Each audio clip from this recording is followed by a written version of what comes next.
everyone. I'm Madeline Milka. I'm the president and CEO of the Asian Pacific American Institute for Congressional Studies, APAICS. We're honored today to have joining us for APAICS in Conversation, Dr. Karen Korematsu, the founder and executive director of the Fred T. Korematsu Institute and the daughter of the late civil rights icon, Fred Korematsu. Since her father's passing in 2005, Dr. Korematsu has carried on his legacy as a public speaker, educator, and civil rights advocate.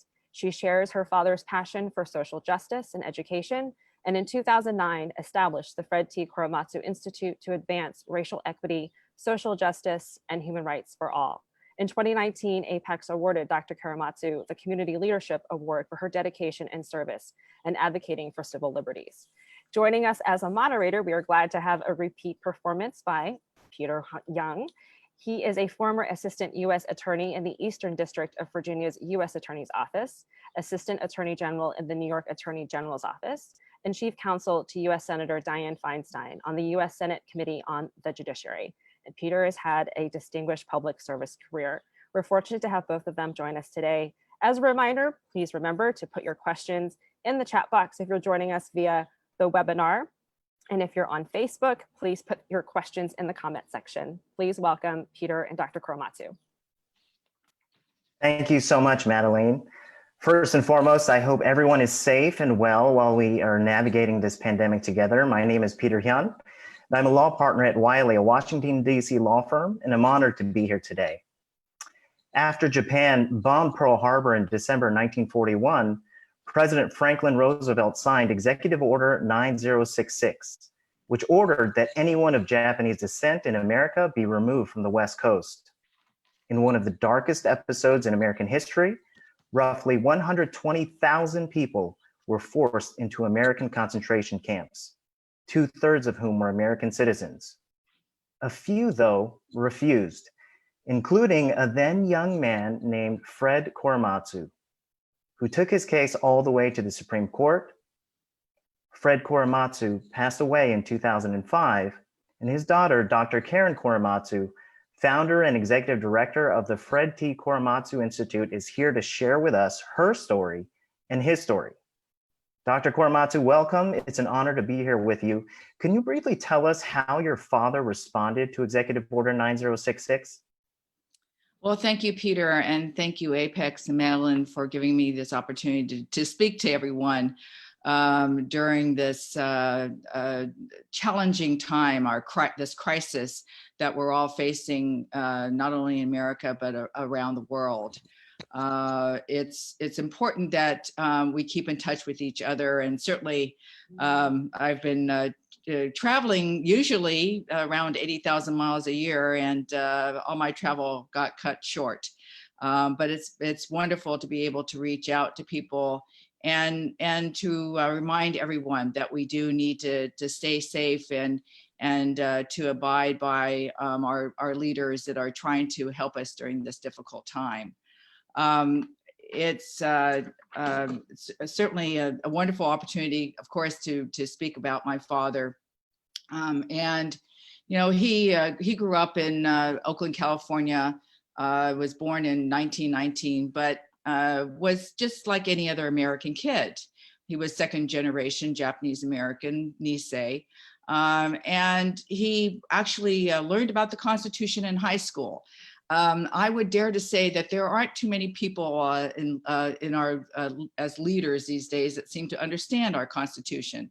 So it's important that we all really know our rights. And my father thought he had rights as an American citizen.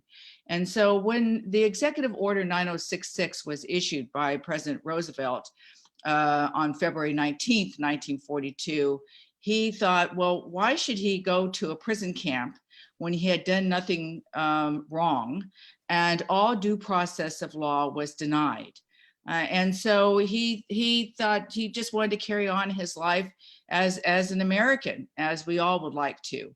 And we have these challenging, decisions to make at these times of crossroads. And so my father disobeyed the military orders, was eventually arrested. And about 30 days after everyone had to report to to the local detention assembly prison centers. In this case, for the Bay Area, it was called Tan Foran in San Bruno. And from day one, when he entered into that prison camp, his own Japanese American community didn't want anything to do with him. He was ostracized and vilified for standing up for his rights. However, when Mr. Bessick of the ACLU Northern California visited him in San Francisco jail to ask my father if he'd be willing to be a test case to challenge the unconstitutionality of the executive order, my father thought yes. And Mr. Bessick said, if need be, we'll take it all the way to the Supreme Court. And my father really believed in this country and believed in the Supreme Court and believed in our democracy. And so he was very optimistic, even though he was faced some challenging discrimination himself during that time. Now, just to go back even in your own personal story and learning about your father's Supreme Court case, for those who have not heard that story before, could you please explain how you yourself came to learn about the case?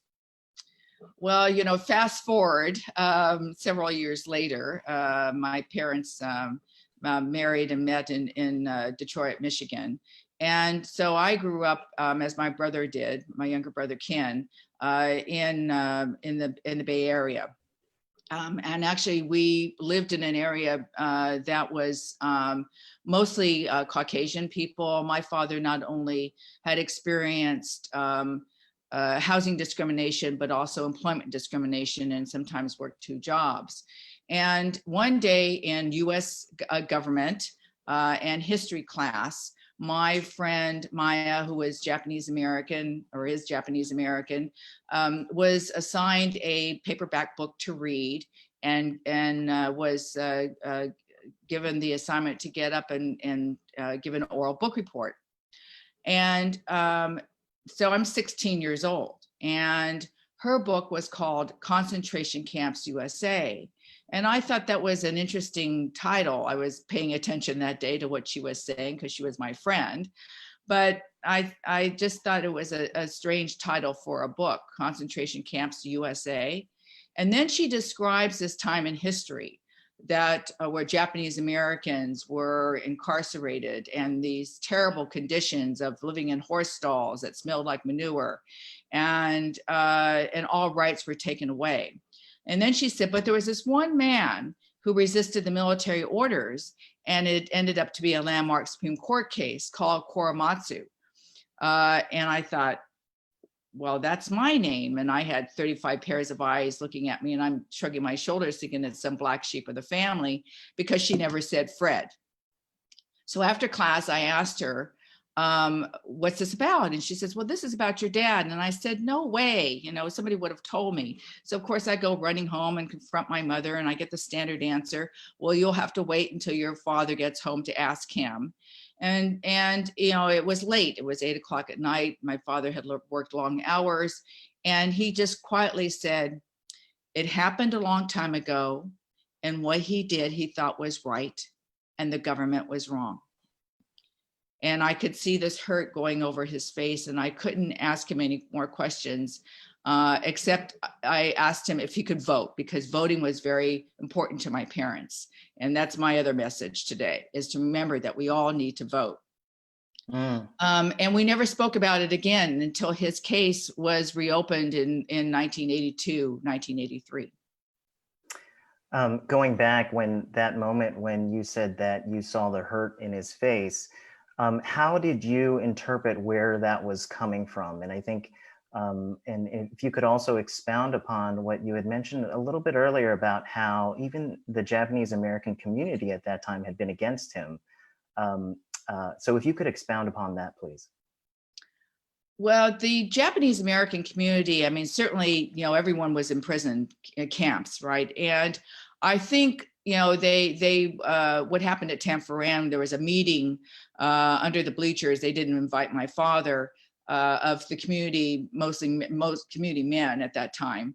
and to decide whether or not my father should fight his case, should continue.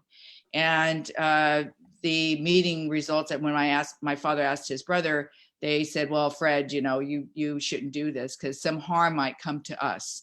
So everyone was scared at the time, and you can understand that, that if you were a dissenter, even the JACL at that time, was against anybody who was a dissenter, even Gordon Hirabayashi, Minyasui, any of the resistors, all of that at that time.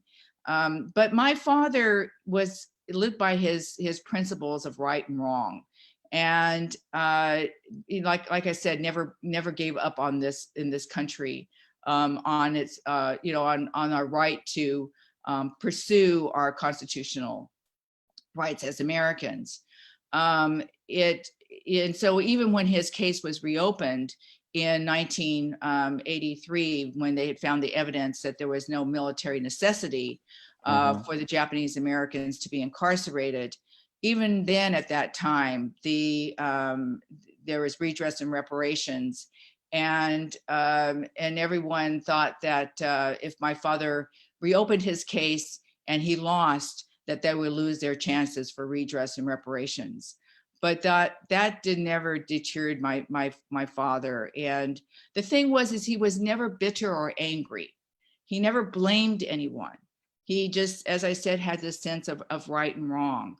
And I was so close to my daddy that I could tell when I was telling him, about my class experience, that it was a painful experience, that there was more to it, that someday I would ask him. But it was like somebody gave me a soccer punch, and I just froze up. And it's not I learned later that it wasn't uncommon for many of the Japanese American community not even talk about the incarceration, because they carried around this shame like it was their fault for the bombing of Pearl Harbor. And even the experiences that I had growing up continued, with prejudice and bullying.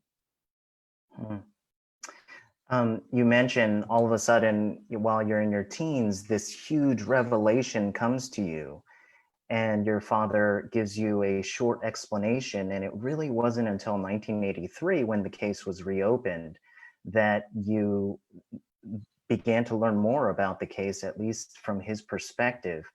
And he was very quiet about this case for a long time, but then he became an inspiring activist and champion for civil rights. What do you think it was that spurred him to return to the public fight for civil rights that he had first began as a young man when the war broke out? It was the encouragement, first of all, of his Quorum Nobis legal team. They would say, Fred, come and, show up. And they were doing fundraising and education. And they would say, well, you don't have to say anything. But then people would ask him questions. And it's just like my experience that once you get started, it's a little easier to talk a little bit more. But the one thing was important, the most important to my father until the day he died, is that he didn't want something like the Japanese American incarceration to happen again. That was really at the root of why he crisscrossed this country and continued on with education.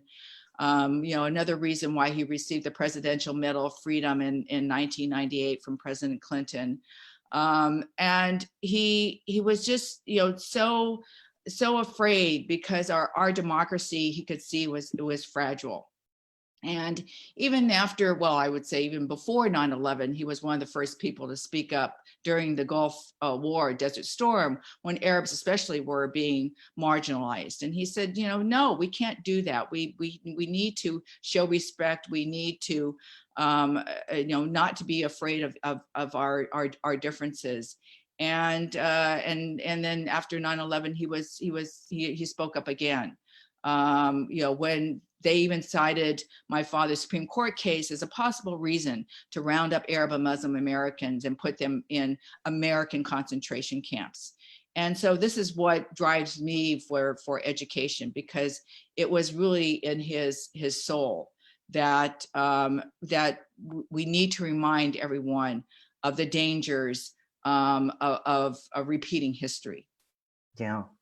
And could you, how involved were you in the Quorum Novus team? And if you could also maybe set the stage for, because we haven't really covered with how exactly the initial case had gone up to the Supreme Court, what the decision was, and how, at least in the history, the Quorum Novus petition was initially filed. Well, on December 18th, 1944, when my father's case did reach to the Supreme Court, this decision was still against him, but it was not unanimous, and that's the important point. It was a 6-3 decision, and the 3 dissenting opinions are still the most important and relevant today. Justice Robert Jackson referred to my father's case as this lies around like a loaded weapon, ready for anyone to pick up and use with a plausible cause. I mean, certainly, like I said, they did that in after 9/11. Justice Murphy called it the ugly abyss of racism. Justice Owen Roberts said it was unconstitutional. So these were important dissenting opinions that remind us that, you know, the courts don't always get it right.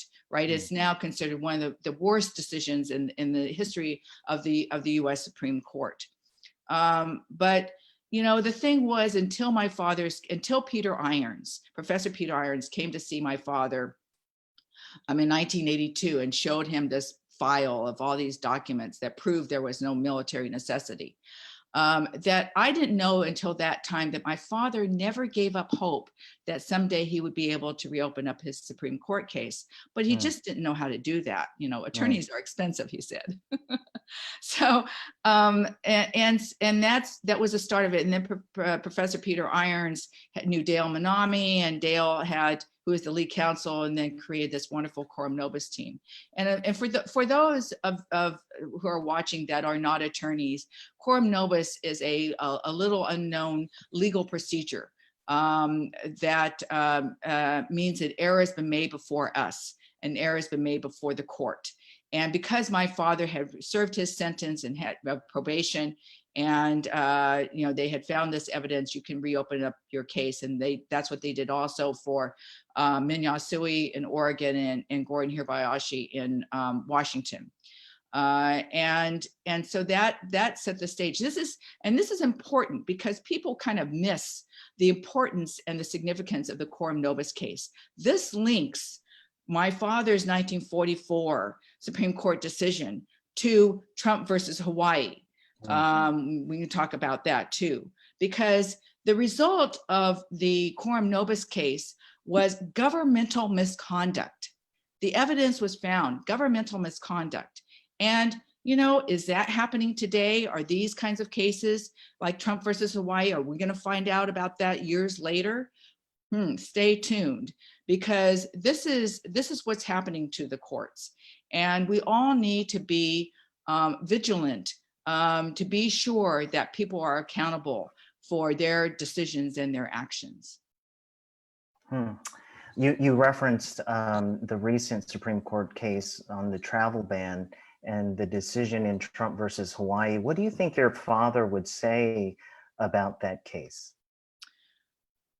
Well, you know, thanks to actually the Korematsu Center for Law and Equality at Seattle University School of Law and Aiken Gump, you know, they submitted an amicus brief on behalf of myself, Holly Yasui, Min's daughter, and Jay Hirabayashi, Gordon's son, to remind the court of the danger of overreaching of power.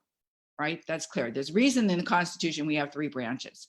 And also to remind them of my father's Supreme Court case, and also those of Gordon and Min's, that you know, the results, especially of the Quorum Novus.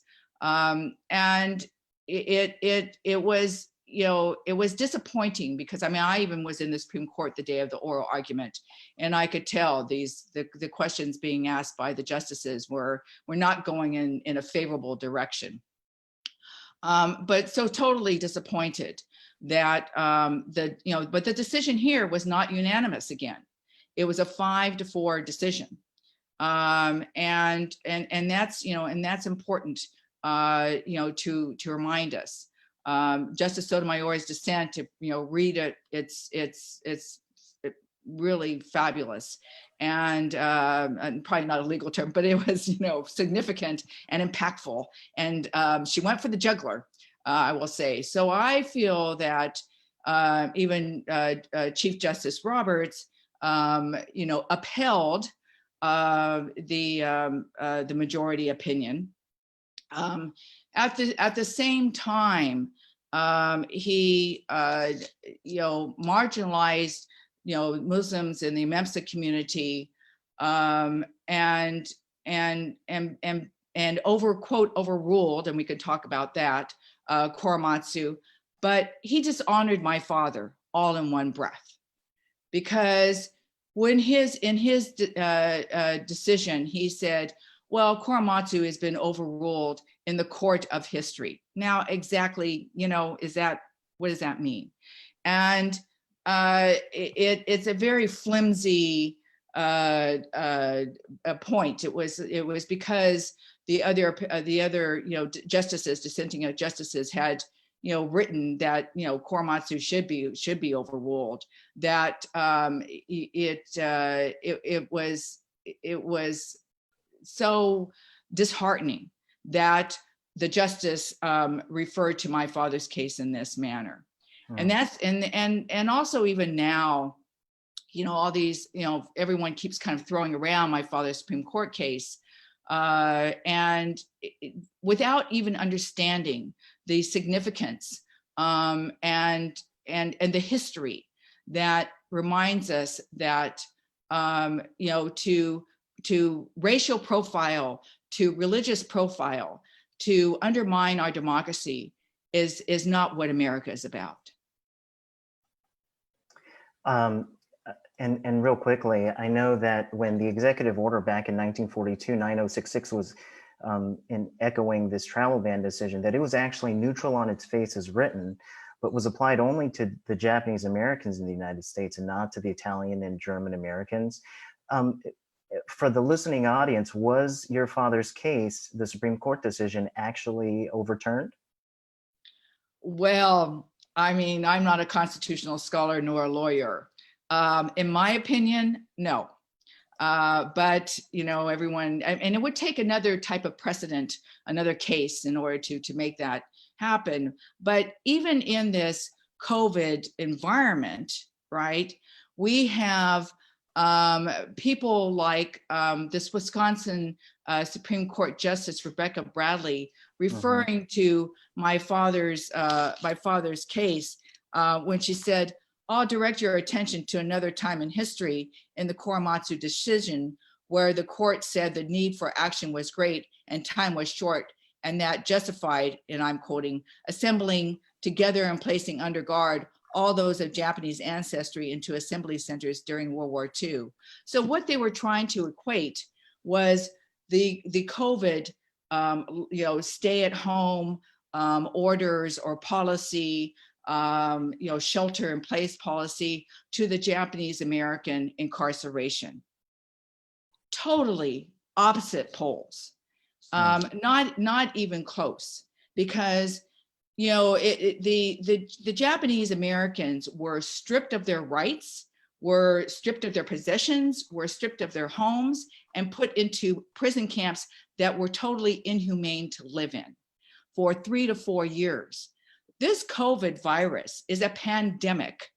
It's about the science, as many of the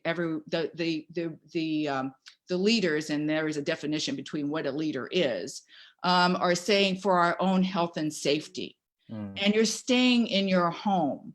You can sleep in your own bed. You can watch television. You can read. You can communicate with your friends on Facebook or whatever, and Zoom. So there's ways of handling that situation.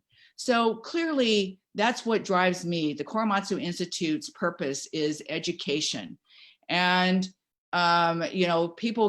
teachers and parents can go to our website, and please do, to sign up for our curriculum toolkits that that's digital, that you can download, because that's the point of what we're doing, and help us to also raise the funds so that we can continue education. Because clearly, even in Arizona, we had and we now have Fred Korematsu Day of Civil Liberties in the Constitution. That was established in 2010, thanks to Governor Schwarzenegger signing that legislative bill. Warren Furtani, who was then the assembly member then, and Marty Block were instrumental in that bill. And the point of it is about our civil liberties and the Constitution. This is the continuance of what my father's legacy represents. Now it's recognized in Hawaii, in the Commonwealth of Virginia, state of Florida, New York City, and I think New Jersey has a bill, Michigan, and unfortunately Arizona. When it went into the Rules Committee, they decided that, well, this is a COVID issue, and about our freedom, which, totally some of those legislators, unfortunately, are uneducated. And we need to educate. We're a national organization, and we need to start at a very young age, elementary, middle school, and high school, because we're going to keep making the same mistakes if we don't educate people.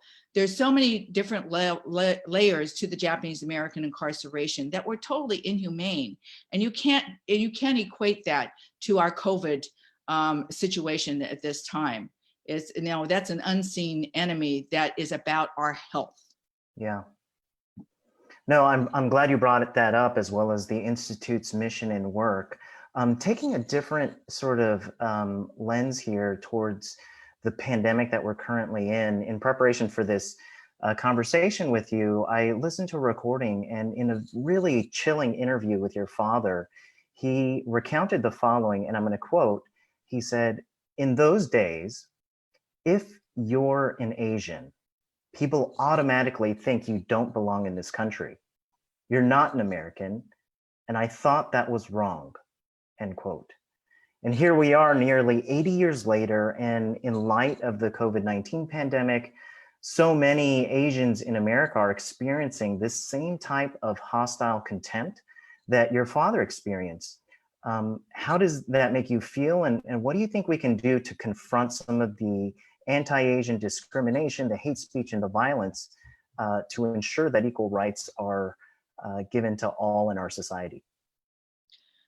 Well, thank you very much for that question, because it certainly is heartbreaking what's happening now.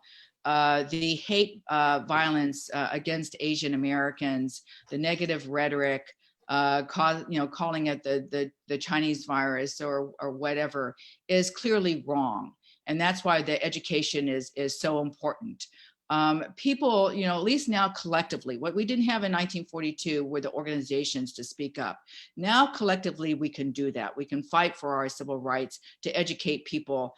I also encourage people to take the training, the bystander intervention training that Hollaback is issuing at this time. It's on the internet, along with Advancing Justice AAJC. It's a great opportunity because you get afraid. I mean, I was bullied and blamed for the bombing of Pearl Harbor. Go home where you came from, so that's what's happening today. I understand that, and we all need the tools to combat that, to make people accountable. No, we can't say that, or distract them, or videotape them, or do something that's nonviolent, so that we can make people accountable for their words and for their actions, and to report these. I know it's very scary, but people also need to report these kinds of incidents, because that's how we're going to move forward. Asian Americans are the fastest growing population in the United States. And so therefore we need to stand up. We're not the model minority. We need to be, to move forward, we need to be part of the census, everyone, and to vote, because that's how we're going to make a difference. Unfortunately, we're nearly out of time, but I wanted to close with this question, and perhaps you could also sprinkle in some of your own history in setting up the Institute. But your father was a civil rights leader, and you yourself have become such a strong and fierce advocate for civil liberties and civil rights. What does it mean to be a resilient leader? Well, there's a difference between who is called a leader and leadership, right? That's important to know. Just because someone is put in a role, let's say of a higher position, doesn't, and they're called a leader, doesn't mean that they have leadership skills. True leadership is to think of others first, not yourself. And once you do that, once you start moving forward and focusing on others and what you can do, that comes back to you. And you need to be resilient. We're all facing these challenges. People have been furloughed, lost their jobs. We're all upset. We're tired of this. In California, we're still, locked down. But we have to keep looking at these situations as opportunities. Okay, we couldn't go down this path. What can we do to go down that path? What can we do? Like this generation, okay, they didn't get to graduate, have these graduation ceremonies. I was supposed to speak to Haverford College as a commencement speaker. I'm feeling upset about that. And, but now they can see that we cannot take life for granted. We need to work on these issues, and civil rights, climate control, making sure that people are accountable for their actions. All of this is the way to be I want to say practice leadership, and that's all what we can do. My father was one man who, in the face of adversity, made a difference, and so can everyone else. Everyone has that ability inside of them. They just need to dig down. And so if my father were here, he would say to everyone, stand up for what is right. And when you see something wrong, protest, but not with violence. Otherwise, they won't listen to you. But don't be afraid to speak up. Thank you so much. I think those are really fitting ways to end this conversation, Dr. Korematsu. I'm going to hand it back over to Madeline over at APAICS. Thank you, Peter. Thank you so much, Dr. Korematsu, for sharing your father's experience and all the work that you do so that we don't repeat history. It's so important, and we greatly appreciate all your work. Peter, thank you again for joining us as a moderator. Thank you for keeping this conversation going. And to our audience, thank you for joining us. We hope you will join us next Thursday, June 4th at 12:30 Eastern Time. We have the Honorable Nanny Colleretti, former Deputy Secretary of the U.S. Department of Housing and Urban Development, speaking with us. So please feel free to RSVP, and we look forward to seeing you the next time. Enjoy the rest of the week. Thank you. Thank you.